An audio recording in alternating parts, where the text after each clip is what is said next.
صل على سيدنا محمد وعلى آل سيدنا محمد وبارك وسلم اللهم صل على سيدنا محمد وعلى آل سيدنا محمد وبارك وسلم. انسان اس دنیا میں اللہ رب العزت کا نائب، اس کا خلیفہ اور اس کی صفات کا مظہر عتم ہے. اللہ رب العزت نے اسے اشرف المخلوقات بنایا. لقد خلقنا الانسان فی احسن تقویم، بہترین صورت پہ پیدا کیا، بن مانگے نعمتیں عطا فرمائی. ارشاد فرمایا وَإِن تَعُدُّوا نِعْمَةَ اللَّهِ لَا تُحْصُوهَا، اگر تم اللہ تعالیٰ کی نعمتوں کو گننا چاہو تم گن بھی نہیں سکتے. تو ان گنت نعمتیں عطا فرمائی. یہ جو کچھ ہمارے پاس ہے یہ ہمارا اپنا نہیں، یہ ادھار کا مال ہے، اور جو ادھار کے مال پہ فریفتہ ہوا پھرے اسی کو بے وقوف کہا جاتا ہے. ہر انسان کو اللہ تعالیٰ نے ایک مدت دے دی ہے، اس لیے جب بچہ پیدا ہوتا ہے تو اس سے پہلے لکھ دیا جاتا ہے کہ اس نے دنیا میں کتنا وقت گزارا ہے. ہم ایک جچے تلے وقت کے لیے دنیا میں آئے ہیں، ایک محدود وقت کے لیے دنیا میں آئے ہیں. ہمارے سانس گنے ہوئے، جب سانس کا سلسلہ ختم ہونے لگے گا تو گلے کا گھنگرو بجنا شروع ہو جائے گا. جیسے الارم بجتے ہیں نا، یہ گلے کا سانس تیز ہو جاتا ہے. مرتے آدمی کو کبھی دیکھا کریں تو گلے کا سانس جو تیز ہوتا ہے یہ اس کا گھنگرو بجتا ہے، الارم آ جاتا ہے. اذا جاء اجلهم فلا يستأخرون ساعة ولا يستقدمون. جب وہ وقت آ جاتا ہے نہ ایک لمحہ آگے نہ ایک لمحہ پیچھے، سب ٹھاٹھ پڑا رہ جاوے گا جب لاد چلے گا بنجارا. فلا يستطيعون توصية ولا إلى أهلهم يرجعون. اتنی فرصت بھی نہ ملے گی کہ اپنے پیارے اہل خانہ کو وصیت کر سکے، کھڑے پیر جانا پڑے گا. اب اس ادھار کے مال کو ہم اگر اللہ تعالی کی مرضی کے مطابق استعمال کریں گے تو اللہ تعالیٰ ان نعمتوں کو بڑھا کر دے دیں گے. اس کی مثال یوں سمجھ لیجئے کہ ایک آدمی بہت امیر ہو، کھربوں پتی ہو، اور وہ اپنے بیٹے سے کہے کہ بیٹا میں تمہیں 2-4 کروڑ روپے کا کام کر کے دیتا ہوں، تم بزنس چلا کے دکھاؤ. اگر تم نے بزنس اچھا چلا لیا تو میرے پاس جو کچھ ہے اس سب کے وارث تم ہی ہو، اور اگر تم 2-4 کروڑ کا بزنس بھی نہ سنبھال سکے تو میں اپنا سب کچھ تمہارے کیوں حوالے کروں. بالکل یہی مثال ہے کہ اللہ رب العزت نے اپنی کچھ امانتیں دے کر ہمیں دنیا میں بھیجا. میرے بندو، میں ادھار کا مال تمہیں دے رہا ہوں اور دیکھوں گا یہ کہ اب ان امانتوں کو میری مرضی کے مطابق استعمال کرتے ہو یا نہیں. اگر کرو گے تو میں یہ امانتیں بہت بہتر انداز سے تمہیں واپس لوٹاؤں گا، اور اگر امانت میں خیانت کے مرتکب ہوئے تو تم اس قابل ہی نہیں کہ یہ تو امانتیں تمہیں دی جائیں، میں تم سے سب واپس لے لوں. چنانچہ بچہ جب دنیا میں آتا ہے اس کا اپنا کچھ نہیں ہوتا، نہ لباس اپنا، نہ مکان اپنا، نہ منہ میں دانت ہیں، نہ طاقت اتنی کہ اٹھ کے کھڑا ہو سکے، کچھ کھا نہیں سکتا، ہضم نہیں کر سکتا. مگر اللہ تعالی ماں باپ کے ذریعے سے اس کو یہ سب نعمتیں دے دیتے ہیں. ماں باپ کے دل میں ایسی محبت ڈال دیتے ہیں، ذرا بچہ روتا ہے ماں باپ اس کی ہر ضرورت پوری کر دیتے ہیں. اب یہ بچہ پھر جب بڑا ہوتا ہے، جوان ہوتا ہے، منہ میں دانت بھی 32 ہو گئے، جسم کے اندر طاقت بھی آ گئی، آئی سائٹ بھی 6/6 ہے، کانوں کی سنوائی بھی ٹھیک. اللہ تعالیٰ نے اس کو اپنی نعمتیں کامل طریقے سے عطا فرما دی، حتیٰ کہ بیوی بھی مل گئی، گھر بھی مل گیا، اولاد بھی مل گئی، اپنا کاروبار بھی مل گیا. یہ سب اللہ تعالیٰ دے رہے ہیں. تو انسان پھر اپنی زندگی گزارتا ہے. کچھ وقت زندگی گزارنے کے بعد اللہ تعالیٰ یہ نعمتیں آہستہ آہستہ واپس لینی شروع کر دیتے ہیں. پہلے دانت بالکل ٹھیک تھے، اب ایک دانت کے اندر کیویٹی بن گئی، یہ نعمت واپس جا رہی ہے. اب ایک دانت نکلوانا پڑ گیا، نعمت واپس جا رہی ہے. پہلے آواز ٹھیک سنائی دیتی تھی، اب ایک کان میں سے ذرا اونچا سنائی دینے لگا، یہ نعمت واپس جا رہی ہے. پہلے بھائی 6/6، اب ریڈنگ گلاسز لگانے پڑ گئے، یہ نعمت واپس جا رہی ہے. پہلے لکڑ ہضم پتھر ہضم، اب ذرا کھانے میں اونچ نیچ ہو تو ہاضمہ ٹھیک کام نہیں کرتا، یہ نعمت واپس جا رہی ہے. پہلے بال کالے تھے، سفید ہونے شروع ہو گئے، نعمت واپس جا رہی ہے. پہلے انسان کام کرتے تھکتا نہیں تھا، اب سانس چڑھ جاتا ہے، نعمت واپس جا رہی ہے. یہ نعمتیں آہستہ آہستہ اللہ تعالیٰ واپس لیتے لیتے ایک وقت آتا ہے کہ انسان پر موت آ جاتی ہے. موت کیا ہے؟ اللہ تعالیٰ کی تمام نعمتیں واپس لے لینے کا دوسرا نام موت. سب نعمتیں اللہ لے لیتے ہیں، نہ آنکھ کام کر رہی ہے، نہ زبان کر رہی ہے، نہ ہاتھ پاؤں کر رہے ہیں، سب نعمتیں چلی گئی. اب قیامت کے دن اللہ تعالیٰ حساب لیں گے. حساب کا کیا مطلب؟ اللہ تعالیٰ جانچیں گے کہ تم نے ان امانتوں کو ہمارے حکموں کے مطابق استعمال کیا یا من مرضی کرتے پھرے، ہماری ہی نافرمانی میں استعمال کرتے رہے. قیامت کے دن اس کا نام اعمال دیکھیں گے، گواہیاں قائم ہوگی. اگر ثابت ہو گیا کہ یہ نیک بندہ تھا اور اس نے تمام نعمتوں کو اللہ کے حکم کے مطابق استعمال کیا، اللہ تعالیٰ جنت میں بھیجیں گے اور تمام نعمتیں بہتر حالت میں واپس لوٹائیں گے. گھر دیں گے مگر دنیا کی طرح اینٹ گارے کا بنا ہوا نہیں ہوگا، سونے چاندی کی اینٹوں کا اور مشک کا اس کے اندر سیمنٹ استعمال ہوگا. ایک موٹی میں سے بنا ہوا سفید سرخ یاقوت میں سے بنا ہوا گھر، ایسا گھر دیں گے جو کبھی گرے گا نہیں. نہریں ہوں گی، آبشاریں ہوں گی، بہاریں ہوں گی. اللہ تعالیٰ خادم ایسے دیں گے جو دنیا کی ماسیوں کی طرح چوتھے دن چھوڑ کے نہیں بھاگیں گے، ہمیشہ کام کریں گے. پھر اللہ رب العزت ہمیشہ کے لیے جنت دیں گے، کبھی جنت میں سے باہر نہیں نکالیں گے.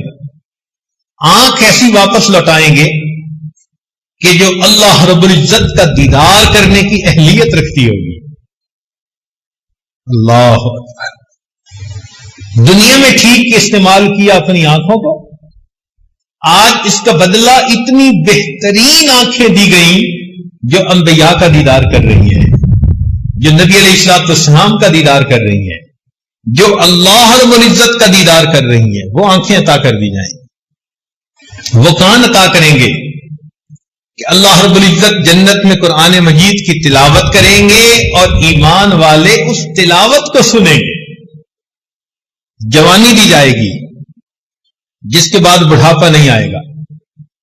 چنانچہ مومن کی عمر جنت میں ہمیشہ 32 سال رہے گی.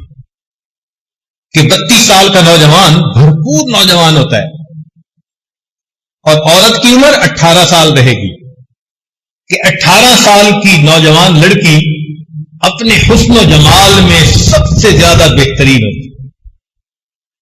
ایسی عمر ہمیشہ رہے گی، من پسند کا حسن دیں گے، ایسا ہاضمہ دیں گے کہ لذت لینے کے لیے کھائیں گے، پیٹ بھرنے کے لیے نہیں کھائیں گے، کھا کھا کے تھک جائیں گے، ایک ڈکار آئے گی، کھانا ہضم ہو جائے گا، پھر دوبارہ کھائیں گے، پکانے کی تکلیف نہیں دیں گے۔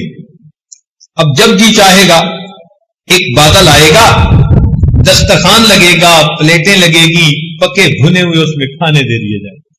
میرے بندو، تمہارا کام فقط انجوائے کرنا ہے۔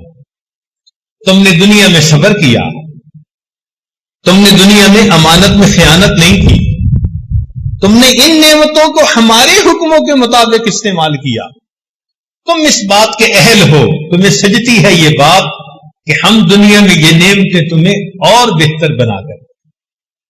کیسی وہ جگہ ہوگی؟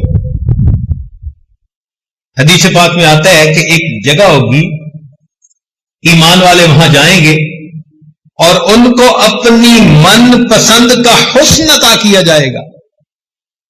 اللہ اکبر! آج تو جو چہرہ اللہ نے بنا دیا اس کو بدل نہیں نہ سکتے۔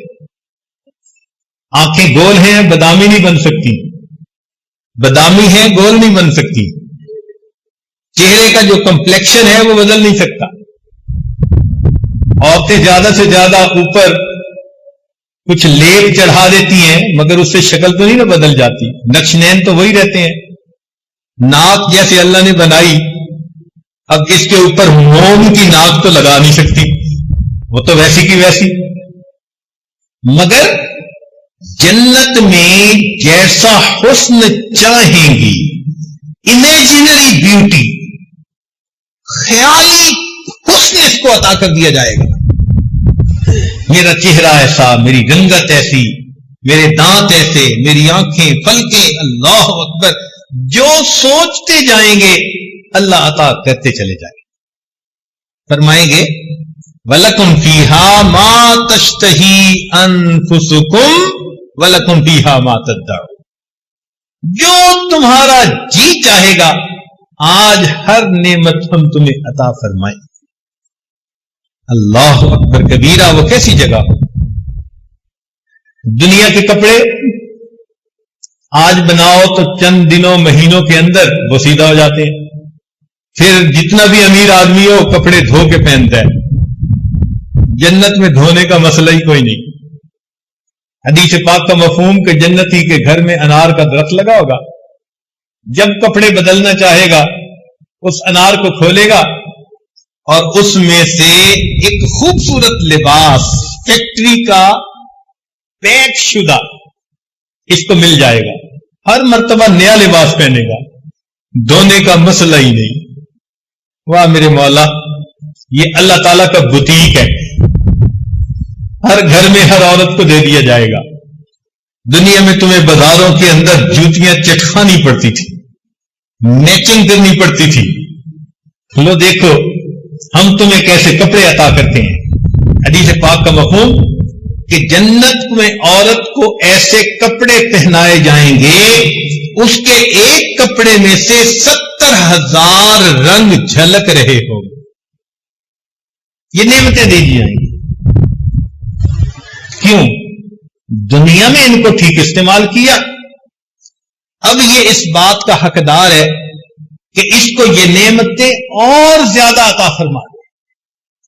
اور اگر قیامت کے دن حساب کے وقت یہ ثابت ہو گیا کہ یہ تو خیانت کرنے والا تھا، یہ تو کرائے کے مال کو مالک کے مکان کے حساب سے استعمال نہیں کرتا تھا، من مرضی سے، اللہ تعالیٰ فرمائیں گے تو اس قابل ہی نہیں، تھوڑی سی نعمتیں دی تو ان کو ہماری نافرمانی میں استعمال کرتا رہا، اب تو جسٹیفائی کر ہی نہیں تھی، ہم تمہیں یہ نعمتیں واپس نہیں دیں گے۔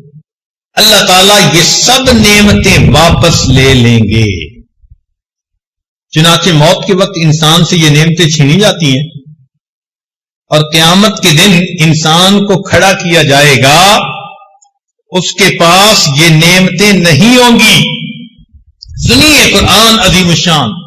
اللہ تعالیٰ فرماتے ہیں وَنَحْشُرُهُمْ يَوْمَ الْقِيَامَةِ عَلَى وُجُوهِهِمْ عُمْيًا وَبُكْمًا وَصُمًّا. اندھے بہرے گونگے اٹھائے جائیں گے, زبان نہیں دی جائے گی. یہ غلط استعمال, جھوٹ بولتا تھا زبان سے, چغلی کھاتا تھا, غیبت کرتا تھا, زبان کی نعمت لے لی جائے گی, آنکھوں کی نعمت لے لی جائے گی. یہ تو غیر کی طرف حسرت بھری نگاہیں اٹھا کے دیکھتا تھا, اس قابل نہیں کہ اس کو آنکھیں ملے, اندھا کھڑا کریں گے.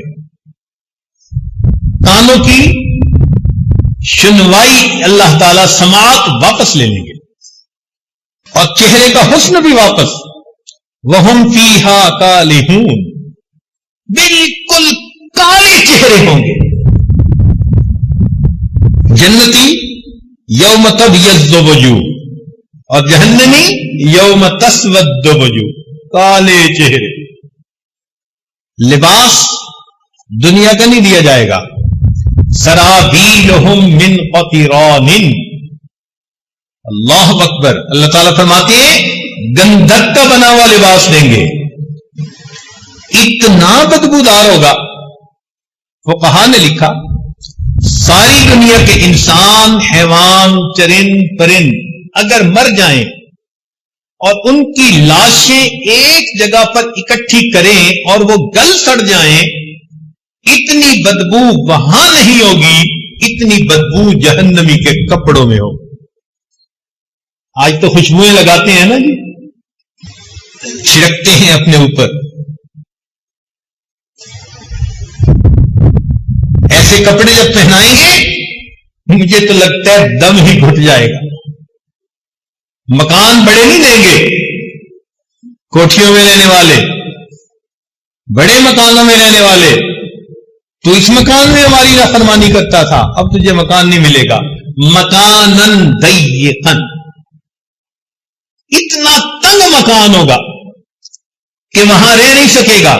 دعوا ہنالک ثبورا, موت مانگے گا. کہا جائے گا لا تدعوا اليوم ثبورا واحدا وادعوا ثبورا کثیرا. ایک موت نہ مانگو, جتنی چاہے موتیں مانگو, تمہاری جان نہیں چھوٹتی. تم اللہ کی امانتوں میں خیانت کر کے آنے والے لوگ ہو, تمہیں مزہ چکھائیں گے. تم کس مالک و ملک کے حکم کو پس پشت ڈالا. موت بھی مانگے گا,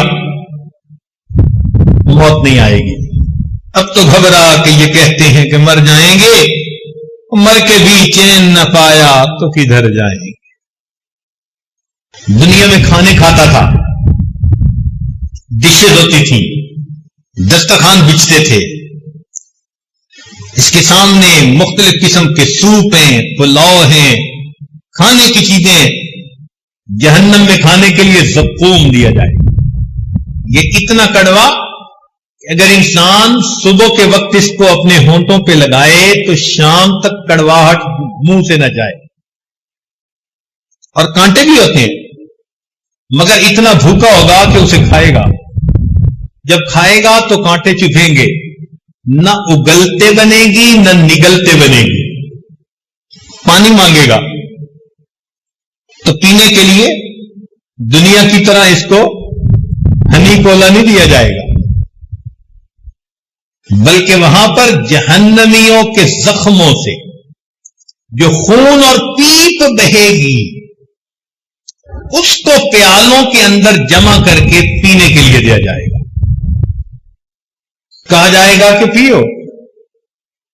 ولا طعام الا من غسلین لا یاکلہ الا الخاطئون. غسلین کا ترجمہ مفسرین نے یہی کیا کہ خون اور پیپ جو بہے گا نا, آج تو کسی کا زخم ہو تو اس میں پیپ پڑ جائے تو اس کو صاف کرتے ہوئے ڈاکٹر بھی اپنے ناک کو ڈھانپ لیتے ہیں, اتنی بو ہوتی ہے. اس کو پیئیں گے, پیو اسے.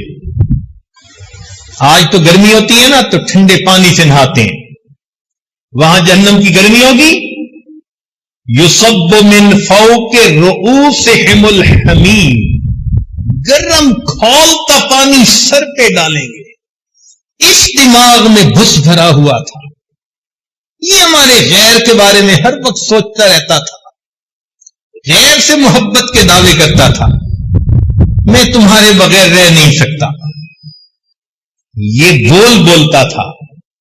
آج اس کے دماغ کے اوپر کھولتا پانی ڈالو، یہ لوگوں کے دل دکھاتا تھا۔ اللہ تعالیٰ ایسی جگہ پہنچائیں گے، نار اللہ الموقدہ التی تطلع علی الافئدہ، آگ کی چنگاریاں اٹھیں گی اور گائیڈڈ میزائل کی طرح اس کے دل کو ٹارگٹ بنائیں گی۔ تم لوگوں کے دل دکھاتے تھے، آج تمہارا دل دکھائیں۔ تو موت نام ہے اللہ تعالی کی دی ہوئی ان نعمتوں کے چھن جانے کا۔ دوبارہ نعمتیں ملیں گی جب ہم قیامت کے دن پروو کر سکیں گے کہ مولا ہم نے ان صلاحیتوں کو تیرے دین کے لیے استعمال کیا، تیری محبت میں زندگی گزارتے تھے، تیری یاد میں جیتے تھے، تیرے کعبے کو جبینوں سے بسایا ہم نے، تیرے قرآن کو سینوں سے لگایا۔ یہ لوگ ہوں گے جو قیامت کے دن کامیابی پانے والے ہوں، اور جو دنیا میں مستیاں اڑانے والے، نمازوں کی پرواہ نہیں، حلال حرام کی تمیز نہیں، اولئک ما یأکلون فی بطونہم الا النار۔ اب سوچنے کی بات یہ ہے کہ ہمیں اللہ تعالی کی ان نعمتوں کو آئندہ اللہ تعالی کے حکموں کے مطابق استعمال کریں۔ اگر غلط استعمال کریں گے تو ہم ڈسکوالیفائی ہو جائیں گے، خود ہی ڈسکوالیفائی ہو جائیں گے، ہم ان نعمتوں کے قابل ہی نہیں ہیں۔ کوالیفائی کرنے کے لیے ان نعمتوں کو اللہ کے حکموں کے مطابق استعمال کیجیے۔ آپ ذرا غور کریں، اگر یہ نعمتیں اللہ رب العزت ہمیں نہ دیتے تو ہم کیسے زندگی گزار پاتے؟ ذرا اس آدمی سے پوچھئے جس کو اللہ رب العزت نے آنکھیں نہیں دی۔ ایک مرتبہ ایک نابینا لڑکا تھا، نوجوان تھا، آیا مجھے کہنے لگا جی میرے لیے حضرت دعا کر دیں۔ تو ایسے ہی دل میں خیال آیا بھئی یہ نوجوان ہے، کہہ رہا ہے میرے لیے دعا کریں، تو میں پوچھوں تو صحیح کیا دعا کرواتا ہے۔ تو میں نے پوچھا کہ بھئی کیا دعا کریں؟ میرا گمان یہ تھا کہ شاید یہ کہے گا جی کہ میری شادی ہو جائے، لیکن جیسے ہی میں نے پوچھا اس نابینا کی آنکھوں میں آنسو آ گئے۔ مجھے کہنے لگا حضرت ابھی بھی مجھے بتانے کی ضرورت ہے میں کتنا بدنصیب انسان ہوں کہ جس کو میں ماں اور باپ کہتا ہوں میں زندگی میں کبھی ان کا بھی چہرہ نہیں دیکھ سکا۔ اس نوجوان کے آنسو نے مجھے آنکھوں کی قدر سکھا دی۔ یہ آنکھیں کتنی قیمتی ہیں، قرآن نہیں دیکھ سکتا، بیت اللہ کو نہیں دیکھ سکتا، اللہ والوں کے چہروں کو نہیں دیکھ سکتا۔ ایک نعمت ہے جس سے بندہ محروم۔ اس بندے کو دیکھو جس کی زبان کام نہیں کرتی، گونگا ہوتا ہے،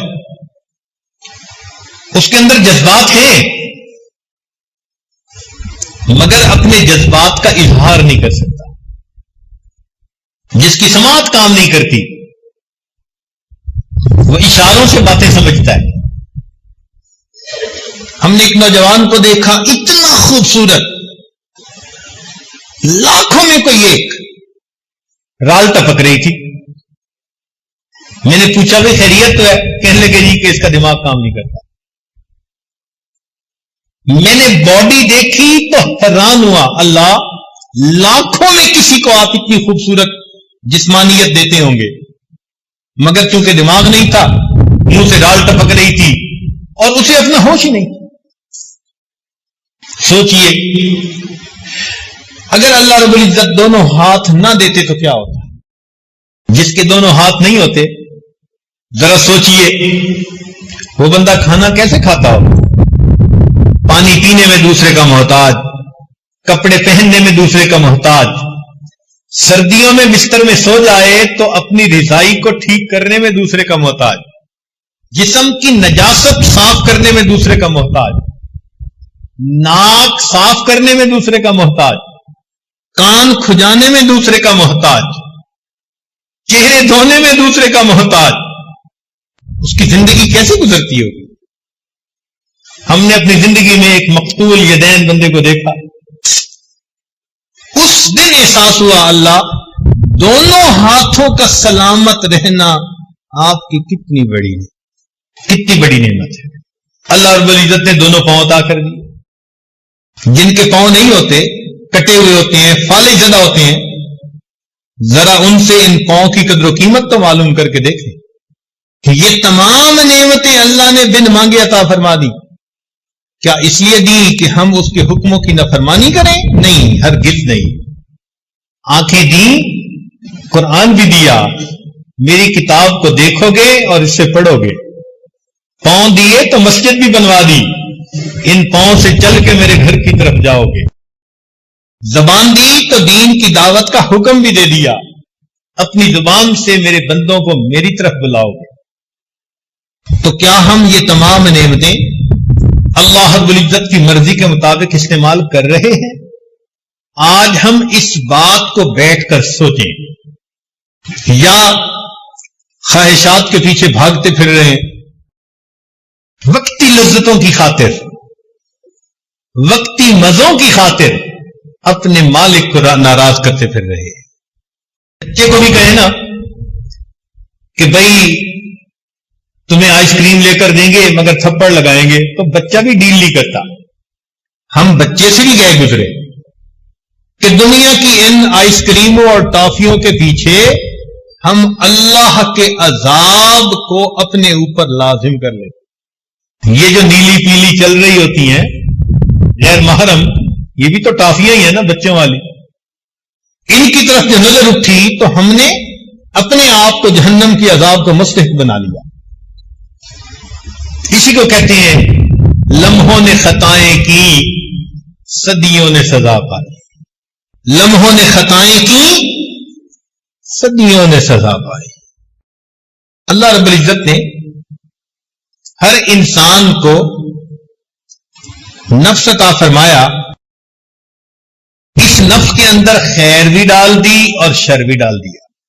چنانچہ علماء نے لکھا ہے کہ نفس کے 3 مرتبے ہیں۔ ایک ہے نفس امارہ، یہ سرکش نفس ہے جو انسان کو ہر وقت اللہ تعالی کی نافرمانی اور بغاوت کے اوپر اکساتا رہتا ہے۔ ان النفس لامارۃ بالسوء الا ما رحم ربی، یہ شیطان کا ساتھی، یہ شیطان کا ایجنٹ ہے۔ جو شیطان ہمارے دل و دماغ میں ڈالتا ہے، یہ نفس اس کو پورا کرنے کے لیے ہمیں ورغلاتا ہے۔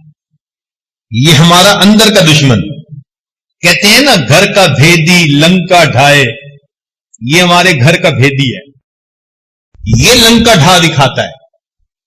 ایک ہوتا ہے نفس لوامہ، گناہ تو کر بیٹھا پھر افسوس بھی کرتا ہے، مجھے ایسا نہیں کرنا چاہیے تھا، شرمندگی بھی ہوتی ہے، ندامت بھی ہوتی ہے، حسرت بھی ہوتی ہے، افسوس بھی ہوتا ہے، یہ نفس لوامہ۔ اور ایک نفس مطمئنہ، نفس مطمئنہ وہ نفس ہوتا ہے کہ جس کو اللہ کی فرما برداری ہی میں راحت ملتی ہے، وہ ہر وقت اللہ کی رضا جو کے لیے کمر بستہ ہوتا ہے، وہ اللہ تعالیٰ کی نافرمانی کے بارے میں سوچتا ہی نہیں، اللہ کی رضا والی زندگی کے لیے ہر وقت قدم بڑھاتا ہے۔ اس کو نفس مطمئنہ کہا جاتا ہے۔ یہ نفس مطمئنہ جن کو نصیب ہو جائے تو ان لوگوں کی زندگی شریعت کے مطابق زندگی ہوتی ہے۔ یہ اپنے اعضاء کی امانت کو اللہ تعالی کے حکموں کے مطابق استعمال کرتے ہیں۔ یہ وہ لوگ ہیں جو صحیح معنوں میں انسان ہیں۔ جیسے ایک مشہور واقعہ ہے، ایک نوجوان نہر کے کنارے جا رہا تھا، اس نے پانی کے اندر ایک سیب بہتا دیکھا، بھوک لگی ہوئی تھی، آگے بڑھ کر سیب اس نے کھا لیا۔ جب پیٹ میں کچھ پہنچ گیا، اب بات سمجھ میں آئی کہ یہ سیب میرا تو نہیں تھا، تو کسی اور کی ملکیت، اور میں نے تو بغیر اجازت کے کھا لیا، لہذا اب مجھے چاہیے کہ میں اس کے مالک کے پاس جاؤں، یا قیمت ادا کروں یا معافی مانگ لوں۔ چنانچہ اس نے پانی کے اپوزٹ ڈائریکشن میں اپ سٹریم چلنا شروع کر دیا۔ آگے جا کر اس کو سیب کے باغات نظر آئے، ٹہنیاں نہر تک آئی ہوئی تھی۔ اس نے سوچ لیا کہ یہاں سے سیب گرا اور میں نے کھایا۔ باغ کے مالک کے پاس گیا، کہنے لگا میں فقیر آدمی ہوں، میرے پاس پیسے تو نہیں کہ دے سکوں، تو آپ برائے مہربانی مجھے یہ حق معاف کر دیں۔ انہوں نے کہا میں تو معاف نہیں کرتا۔ اچھا بھائی جتنا مانگتے ہیں لے لیں۔ اس نے کہا ٹھیک ہے، میں ایک شرط لگاتا ہوں، اس کو پورا کر دو، میں معاف کر دوں گا۔ کیا شرط؟ میری ایک بیٹی ہے، آنکھوں سے اندھی، کانوں سے بہری، زبان سے گنگی، ہاتھ پاؤں سے لنگڑی لولی، یوں سمجھو زندہ لاش ہے، اس سے نکاح کرو اور اس کے ساتھ زندگی گزارو۔ نوجوان حیران، عجیب آزمائش میں مبتلا ہو گیا۔ پھر اس نے سوچا کہ دنیا میں ایسی زندہ لاش کے ساتھ زندگی گزارنا آسان، قیامت کے دن اللہ کے سامنے جواب دہ ہونا یہ مشکل کام۔ دن طے ہو گیا، نکاح ہو گیا۔ جب بیوی کے پاس گیا تو دیکھا کہ وہ صحیح سالم خوبصورت ہنستی بولتی نوجوان لڑکی۔ اگلے دن سسر سے ملاقات ہوئی۔ اس نے کہا بتاؤ بھائی کہ آپ نے مہمان کو کیسے پایا؟ کہنے لگا جی کہ آپ نے تو کہا تھا کہ وہ گنگی ہے، بہری ہے، اندھی ہے، لولی لنگڑی ہے۔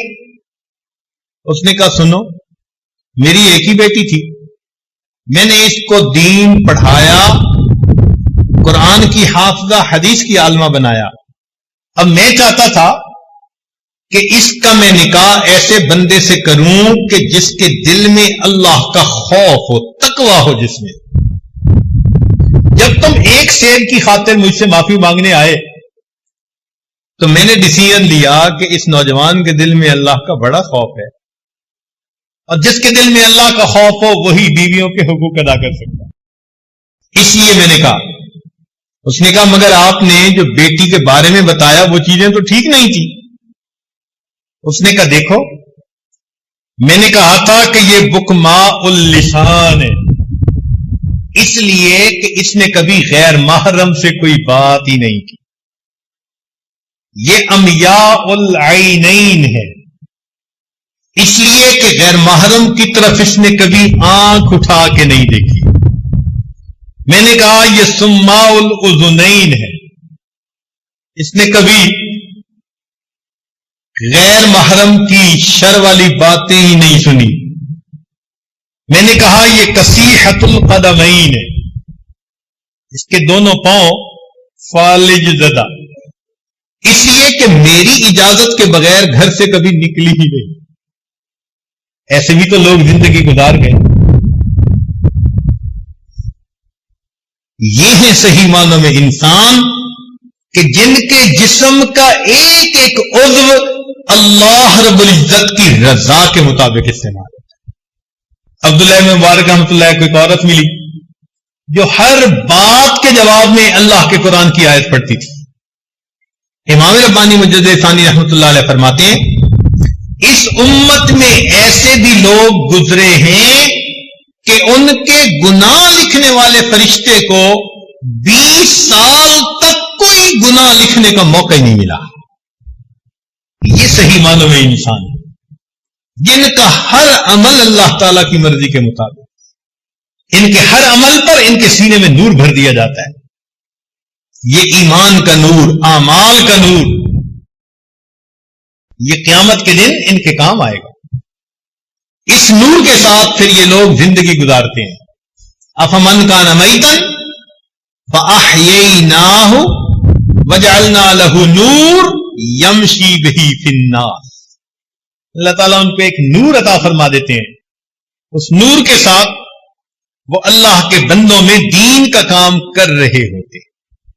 ایک جگہ فرمایا أَفَمَنْ شَرَحَ اللَّهُ صَدْرَهُ لِلْإِسْلَامِ فَهُوَ عَلَى نُورٍ مِّن رَبِّهِ. دیکھا، آخر وہ جس کے سینے کو ہم نے اسلام کے لیے کھول دیا وہ اللہ کی طرف سے ایک نور پر ہوتا ہے. یہدی اللہ لنورہ من یشاء، اللہ جس کو چاہتا ہے اپنی نور کی طرف رہنمائی عطا فرمائے. اللہ تعالیٰ فرماتے ہیں اپنے پیارے محبوب صلی اللہ علیہ وسلم کو، ما کنت تدری مل کتاب ولا الایمان ولکن جعلناہ نور نہدی بہ من نشاء من عبادہ. اس نور سے کاش کہ ہمارا بھی سینہ بھر جاتا. یہ نور قیامت کے دن کام آئے گا. چنانچہ اللہ تعالیٰ فرماتے ہیں یوم لا یخزی اللہ النبی والذین آمنوا معہ یسعی نورہم بین ایدیہم وبایمانہم. قیامت کے دن ایمان والے جب کھڑے ہوں گے تو ہر طرف گھپ اندھیرا ہوگا، ہر بندے کے سر پہ اس کے ایمان کی اعمال کا نور ہوگا اور اس روشنی میں وہ اپنا راستہ دیکھ. یہ ایمان کا نور ہوگا. پھر منافق مرد لوگ جو ہوں گے، عورتیں ہوں گے، وہ اس وقت ایمان والوں سے کہیں گے نقتبس من نورکم، اپنی اس روشنی سے ہمیں بھی ذرا راستہ دیکھنے دو. قیل ارجعوا وراءکم فالتمسوا نورا، انہیں کہا جائے گا کہ جاؤ واپس، یہ نور تو دنیا سے ملا کرتا. اس لیے ایمان والے کہتے ہیں ربنا اتمم لنا نورنا، اللہ ہمارے اس ایمان کے نور کو مکمل کر دی. آج ہم میں سے کتنے ہیں جو اس نور کی حفاظت کے لیے فکر مند ہیں؟ بعض اوقات واز سنتے ہیں، نصیحت سنتے ہیں، مراقبہ کرتے ہیں، دل میں نور آتا ہے مگر باہر نکل کر ایک آنکھ غلط اٹھائی سارے نور کی بتی کو گل کر بیٹھے. ہمیں احساس ہی نہیں ہوتا ہمارے اندر کا نور بجھا کہ نہیں. الا ماشاء اللہ. تو ہمیں اگر اس کی فکر لگ جائے تو ہم نافرمانی کرتے ہوئے ڈریں کہ ایسا نہ ہو کہ میرے اندر کی جلی ہوئی بتی ہی بجھ جائے. اس لیے اللہ تعالیٰ قیامت کے دن انسان سے اس کے الگ الگ اعضاء کے بارے میں پوچھیں گے. فرمایا ان السمع والبصر والفؤاد کل اولئک کان عنہ مسئولا. سماعت، بصارت اور دل سب کے بارے میں پوچھا جائے گا. ہمارے اکابر دعائیں مانگتے تھے اللہ ہمیں ان لوگوں میں سے بنا دے الذین یستمعون القول فیتبعون احسنا، جو بات کو سنتے ہیں اور بہتر انداز سے اس پر عمل کرتے ہیں، بہتر انداز سے اس پر عمل کرتے ہیں. علماء نے لکھا ہے ایک ہے انسان کی ظاہری شکل، ایک ہے انسان کی اصلی شکل. وہ جو اصلی شکل ہے نا وہ اس کے اعمال کے حساب سے ہوگی. جیسا گناہ کرتا ہوگا اندر کی شکل ویسی ہوگی. جیسے فرمایا نا کہ اولئک کالانعام بل ہم اضل، یہ جانوروں سے بھی بدتر اولئک هم الغافلون. کیوں کہ جانور تین طرح کے ہوتے ہیں.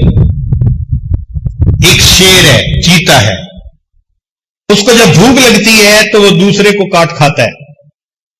پیٹ بھرا ہوتا ہے پھر اس کے اوپر چوہا چڑھ کے ناچے، اسے پرواہ نہیں ہوتی. دوسری طرح کے جانور گائے، بھینس، بکری، یہ خود تکلیف اٹھا لیتے ہیں مگر اپنی خاطر دوسرے کو تکلیف نہیں دیتے.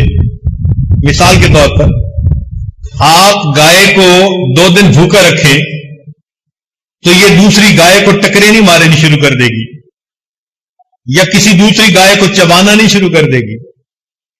نہیں کھانا ملا برداشت کر لے گی، کھائے گی تو ہمیشہ سبزہ ہی کھائے گی. اپنی بھی ضرورت ہے پھر بھی دوسرے کو نقصان نہیں دے رہی. اور تیسرے جانور جیسے کہ سانپ اور بچھو. بچھو کے بارے میں مشہور ہے کہ یہ ہر چیز کو کاٹتا ہے. آپ ذرا اس کو کبھی غور سے دیکھیں. یہ دیوار کے ساتھ ہوگا تو دیوار کو ڈنگ مارنے کی کوشش کرے گا. چارپائی کے ساتھ ہوگا تو اس کے پائے کو ڈنگ مارے گا. یہ جس چیز کے قریب ہوتا ہے اسی کو ڈنگ لگاتا ہے. بندے کے قریب ہو تو بندے کو ڈنگ لگاتا ہے. ایسا منوس کہ اس نے نبی علیہ السلام کو بھی کاٹا. اور اللہ کے محبوب صلی اللہ علیہ وسلم نے فرمایا کہ یہ کتنا نامعقول ہے, نمازی اور غیر نمازی میں فرق ہی نہیں کرتا. اندھا جو ہے, بچھو کی آنکھیں نہیں ہوتی اور سانپ کے پاؤں نہیں ہوتے. اب بتائیں کہ بچھو جب کاٹتا ہے کسی کو تو کون سے اس کو بھوک اتر جاتی ہے یا اس کی پیاس بجھ جاتی ہے؟ اس کو کوئی فائدہ نہیں ہوتا, مگر دوسرے کو تڑپا دیتا ہے. یہ جانوروں میں سے سب سے بدترین قسم کا جاندار. اللہ تعالیٰ فرماتے ہیں کہ یہ لوگ جانور ہیں, بل ہم عدل, جانوروں سے بھی بدتر ہیں. اولئک هم الغافلون, یہ غفلت میں زندگی گزارنے والے. انسان جب بگڑتا ہے تو جانوروں سے بھی پرے پار ہو جاتا ہے. سنورتا ہے تو فرشتوں کو بھی پیچھے چھوڑ جاتا ہے, بگڑتا ہے تو جانوروں سے بھی پرے پار ہو جاتا ہے. حضرت اکبر ثانی رحمۃ اللہ نے لکھا ہے کہ جیسے یہ اعمال بندہ کرتا ہے اس کی باطنی شکل بالکل اسی حیوان کی مانند ہوتی ہے. چنانچہ اگر ایک آدمی کے اندر ہرس ہے تو اس کی باطنی شکل کتے کی مانند ہوتی ہے, اس لیے کہ کتا حریص ہوتا ہے. کہیں بیل مرا پڑا ہو اور کتا پہنچ جائے تو وہ اس بیل پہ دوسرے کتے کو نہیں آنے دے گا. حالانکہ یہ 1 مہینہ کھاتا رہے تو بیل کو نہیں کھا سکتا, مگر ہرس اتنی ہے کہ یہ دوسرے کو جمع نہیں ہونے دیتا اپنے ساتھ. تو جو بندہ حریص ہو باطن میں اس کی شکل کتے کی مانے, جو بندہ جانتا ہو پھر عمل نہ کرے اس کی شکل گدھے کی مانے. کمثل الحمار یحمل اسفارا, اللہ تعالیٰ نے بتلا دیا کہ گدھے ہیں جن کے اوپر کتابیں لادی ہوئی, بوجھ لاد دیا. تو بے عمل انسان گدھے کی مانے. اور فرمایا کہ جو بے حیا ہوتا ہے وہ انسان باطنی طور پر سور کی مانے, اس لیے کہ سور ایک بے حیا جانور ہے. اور جو مکار ہوتا ہے تو باطن میں اس کی شکل بندر کی مانے. بندر میں بڑی عیاری ہوتی ہے. قوم یہود نے بھی عیاری کی تھی نا. اللہ تعالیٰ نے یوم سبت میں مچھلیوں کا شکار منع کر دیا. انہوں نے دریا کے کناروں پہ گڑے بنا لیے, مچھلیوں کو گڑے میں لے لیتے اور دوسرے دن پکڑ لیتے. انہوں نے اللہ کے حکم کو مسخ کر دیا. اللہ نے جواب میں فرمایا قلنا لہم کونوا قردۃ خاسئین, ہو جاؤ پھٹکارے ہوئے بندر. یہ باطن کی شکلیں ہیں جو اعمال کی طرح ہیں. اب اللہ جانے کہ ہماری باطن کی شکل کیا ہے. ظاہر کو تو سجا کے آپ بیٹھتے ہیں نا مسجد میں, تیل لگا لیا, خوشبوئیں لگا لی, نہا دھو لیا, مگر یہ تو چہرہ ہم نے سجا لیا نا. جس کو دنیا دیکھتی ہے وہ چہرہ جسے پروردگار دیکھتے ہیں وہ پتہ نہیں انسان والا ہے یا حیوان والا. حضرت شاہ ولی مدد علی رحمۃ اللہ کے والد کا نام تھا عبد الرحیم رحمۃ اللہ علیہ. بہت بزرگ بندے تھے. تو ان کے دور میں دہلی میں ایک مجذوبہ عورت تھی, مگر وہ ایسے کھلے عام پھرتی تھی, نہ چہرہ ڈھانپتی تھی نہ سر ڈھانپتی تھی. اس کو لوگ منع بھی کرتے تھے, وہ سنتی نہیں تھی کسی کی. لوگ کہتے تھے پاگل ہے, بے وقوف ہے, دیوانی ہے, چھوڑو پرے. بڑی مدت کے بعد ایک جگہ وہ کھڑی تھی کہ شاہ ولی اللہ مدد علی رحمۃ اللہ کے والد ادھر سے گزر پڑے. جیسے اس عورت نے دیکھا وہ بھاگی اور کسی کی اس نے چادر اٹھائی اور اپنے آپ کو چادر میں لپیٹ لیا, چھپ گئی چادر میں. جب وہ چلے گئے تو یہ پھر اسی طرح چادر سے نکل کے باہر آ گئے. لوگوں نے کہا حیا کر کہ اس بندے کو جاتے دیکھ کے تو بڑے لپٹ گئی اور اب پھر رہی ہے. اس مجذوبہ نے کہا کہ مجھے میرے پروردگار نے انسانوں سے پردہ کرنے کا حکم دیا. بڑی مدت کے بعد آج انسان دیکھا. یہ جو بازار میں ہے کتے بلے خنزیر، ان سے میں کیا پردہ کروں. بالکل یہی واقعہ حضرت شاہ عبد العزیز رحمۃ اللہ علیہ کے ساتھ پیش آیا. یہ حضرت شاہ ولی اللہ محدث دہلوی رحمۃ اللہ علیہ کے جانشین ان کے بیٹے تھے، بہت بڑے عالم تھے. چنانچہ آخری عمر میں گھر میں مسجد ایک بنائی ہوئی تھی جس کو مسجد بیت کہتے ہیں، وہیں پر جماعت سے نماز پڑھ لیتے تھے. جمعہ کی نماز کے لیے جامع مسجد دہلی میں جا کے نماز پڑھتے تھے. اب جو مریدین ان کے دل میں چلتے ہیں کہ ہم اپنے شیخ کا دیدار کریں، وہ پورا ہفتہ تڑپتے اور بیچارے جمعہ کے دن آ جاتے وقت سے پہلے، اور حضرت نے گھر سے مسجد میں جانا ہوتا تھا، اس راستے میں دونوں طرف کھڑے ہو جاتے. حضرت جمعہ پڑھنے کے لیے نکلتے تو ایک بڑے میاں بڈھے صاحب ساتھ ہوتے جو خادم تھے آپ کے، اور حضرت جیسے ہی نکلتے سر پہ ایک رومال ڈال لیتے. اس رومال کی وجہ سے وہ کھڑے ہوئے لوگوں کو درشن بھی نصیب نہ ہوتا. وہ بڑے مایوس ہوتے کہ ہفتے کا ایک دن اتنا انتظار اور محبوب گزر بھی گئی، مگر انہوں نے اپنے چہرے کو رومال سے ہی چھپا لیا. تو کسی نے ان کے خادم بڑے میاں کو کہہ دیا. تو وہ بڈھے صاحب جو تھے وہ کہنے لگے حضرت یہ بھی عجیب بات ہے، ایک تو ہفتے کے بعد گھر سے نکلے اور اگر لوگ انتظار میں کھڑے ہوئے تو چہرے کو رومال سے چھپاویں. تو جب اس نے یہ پوچھا نا تو حضرت نے اپنا رومال اس بڈھے کے سر پر ڈال دیا. کہتے ہیں جیسے سر پہ ڈالا وہ چیخ اٹھا. حضرت نے رومال ہٹا لیا. لوگوں نے پوچھا تجھے کیا ہوا؟ کہنے لگا جیسے ہی میرے سر پر رومال ڈالا گیا مجھے یوں لگا کہ بازار انسانوں سے نہیں بلکہ جانوروں سے بھرا ہوا.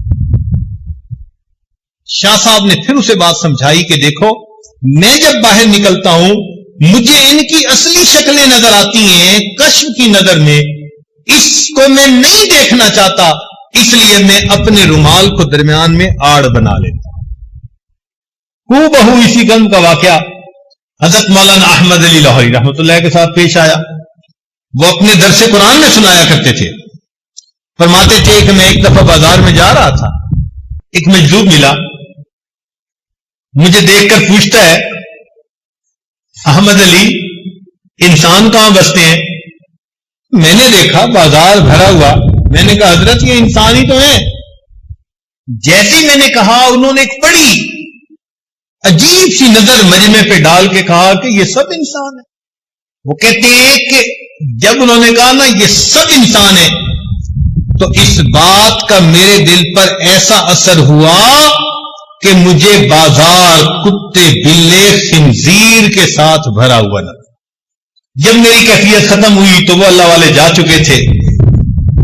حضرت اپنے درس قرآن میں حضرت لاہوری رحمۃ اللہ یہ واقعہ سناتے اور یہ واقعہ سنا کر پھر فرماتے تھے کہ لوگوں مالک تو سب کا ایک، مالک تو سب کا ایک، مالک کا کوئی ایک. مالک تو سب کا ایک، مالک کا کوئی ایک. ہزاروں میں نہ ملے گا لاکھوں میں کوئی دیکھ. تو معلوم نہیں اندر کی شکل کیا بنا لی ہم نے. لیکن آج ہم اگر سچی توبہ کر لیں تو ہم پھر انسان والی شکل میں آ سکتے ہیں. جسم کے اعضاء کو اللہ رب العزت کے حکموں کے مطابق استعمال کرنا شروع کر دیں. چنانچہ قیامت کے دن انسان کے گناہوں پر 8 گواہ ہوں گے. مختصر طور پر 4 گواہ کہہ دیتے ہیں، لیکن اگر تفصیل اس کی میں جائیں تو قیامت کے دن ہر انسان کے گناہ پر کتنے گواہ ہوں گے؟ 8 گناہ ہوں گے. گواہوں کے نام بھی گنوا دیں یا آگے چلیں؟ سنیے گناہوں کے نام کیا کیا، ان گواہوں کے نام کیا ہیں اور ان کی تفصیل کیا ہے. سب سے پہلے قیامت کے دن انسان کے گناہوں پر گواہ انسان کا وقت، زمان. حدیث پاک میں آتا ہے ینادی کل یوم انا یوم جدید وانا فیما تعمل فی شہید. میں تمہارے اوپر ایک نیا دن آیا ہوں اور اس دن میں تم جو اعمال کرو گے میں قیامت کے دن ان اعمال کی گواہی دوں گا. اب یہ گواہی کیسے دے گا اللہ جانے، مگر سب سے پہلا گواہ زمان، دوسرا گواہ واللسان، انسان کی زبان. اللہ تعالیٰ فرماتے ہیں یوم تشہد علیہم السنتہم، قیامت کے دن ان کی زبانیں ان پر گواہی دیں گی. جھوٹ بولا، غیبت کی، چغلی کھائی، بہتان باندھے، دل دکھایا دوسروں کا، زبان گواہی دے گی. مجھے اس مقصد کے لیے استعمال کیا جاتا تھا اور اللہ والے اسی زبان کو اللہ رب العزت کی دین کی دعوت کے لیے استعمال کرتے ہیں. اللہ اکبر کبیرہ. امام ابو داود رحمۃ اللہ علیہ حدیث پڑھاتے تھے، بہت بڑا مجمع ہوتا تھا. اس زمانے میں بزرگ تھے سہل تستری رحمۃ اللہ علیہ. ان کو ملنے کے لیے آئے تو کہنے لگے کہ حضرت زبان تو دکھائیں. انہوں نے زبان دکھائی تو سہل تستری رحمۃ اللہ نے بوسہ لے لیا. کہنے لگے یہ کیا کیا؟ فرمانے لگے کہ جو زبان سارا دن میرے محبوب کا کلام پڑھ کر دنیا کو سناتی ہے، میں اس زبان کا بوسہ نہ لوں تو کیا کروں. حدیث پاک میں آتا ہے کہ بندہ نیک اعمال کرتے کرتے کرتے جنت کے بالکل قریب پہنچ جاتا ہے، لیکن اس کی زبان سے ایک ایسا کلمہ نکل جاتا ہے، اس کلمے کی وجہ سے اللہ اس کو کھینچ کر اونڈے منہ جہنم میں ڈال دیتے ہیں. زبان کے ایک فکرے کی وجہ سے جہنم میں ڈال دیتے ہیں. ہمارے نزدیک اہمیت نہیں نا زبان کی، اللہ کے یہاں تو بہت ہے. اتنی تو اہم ہے نا زبان کہ ایک غیر محرم لڑکی تھی، اس کو گواہوں کی موجودگی میں کہا قبل تو وہ محرمہ بن گئی، وہ زندگی کی ساتھی بن گئی. اور اگر بیٹوں کی ماں زندگی کی ساتھی اتنی قریبی راز و نیاز والی اس کو طلق تو کہہ دیا تو وہ اب غیر محرمہ بن گئی. ہوا کیا؟ زبان کی اتنی سی حرکت ہی ہے نا. کیا ہم اس زبان کو اللہ رب العزت کے حکموں کے مطابق استعمال کرتے ہیں؟ تیسرا گواہ قیامت کے دن انسان کے گناہوں پر والارکان، الزمان واللسان والارکان، جسم کے باقی اعضاء. اللہ تعالیٰ فرماتے ہیں الیوم نختم علی افواہہم وتکلمنا ایدیہم وتشہد ارجلہم بما کانوا یکسبون. ہاتھ گواہی دیں گے، پاؤں گواہی دیں گے، جسم کے جلد گواہی دے گی. وقالوا لجلودہم لما شہدتم علینا، یہ اعضاء کو کہیں گے کہ تم نے کیوں ہمارے خلاف گواہی دی. قالوا انطقنا اللہ الذی انطق کل شیء. جن اعضاء سے ہم گناہ کرتے ہیں یہی تو اللہ تعالیٰ کی خفیہ پولیس ہے، یہی تو ہمیں پکڑوائیں گے قیامت کے دن. اللہ تعالیٰ فرماتے ہیں وما کنتم تستترون ان یشہد علیکم سمعکم وابصارکم وجلودکم. تم تو گناہ کرتے ہوئے ان اعضاء سے پردہ ہی نہیں کیا کرتے تھے. جن کی لذتوں کی خاطر ہم گناہ کرتے ہیں کل قیامت کے دن انہی کی گواہی پر ہمیں جہنم میں ڈالا گیا۔ تو گواہ 8 ہوں گے، الزمان واللسان والارکان والمکان۔ مکان سے کیا مراد؟ جس جگہ پر گناہ کریں گے، زمین کا وہ ٹکڑا، یومئذ تحدث اخبارها بان ربک اوحی لها۔ اللہ تعالیٰ زمین کو حکم فرمائیں گے، زمین اپنی خبریں نشر کرے گی، اے اللہ اس جگہ پر اس بندے نے نماز پڑھی تھی اور اس جگہ پر اس بندے نے فلاں گناہ کیا تھا۔ زمین کے ٹکڑے گواہی دیں گے۔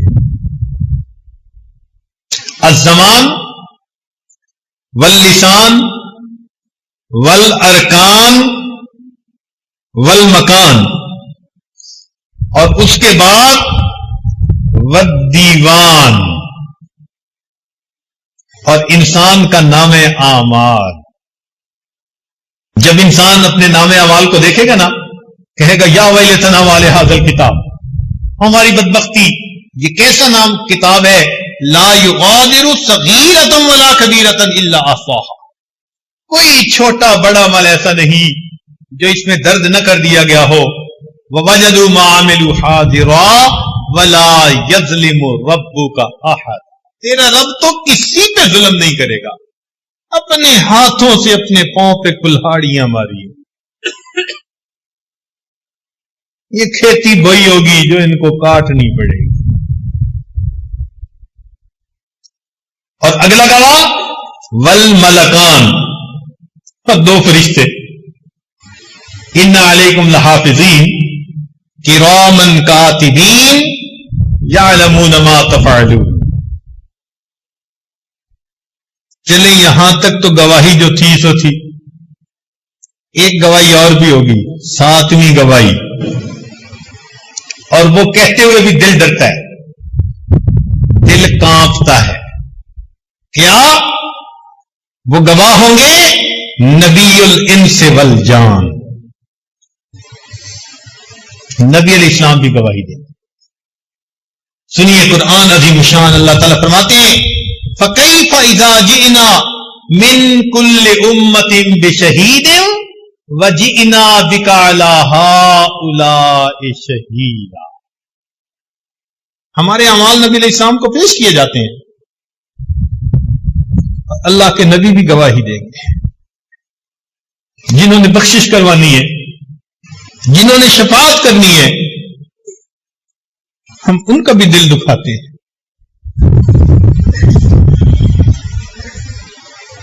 ایک شاعر نے کوئی اچھے اشعار لکھے،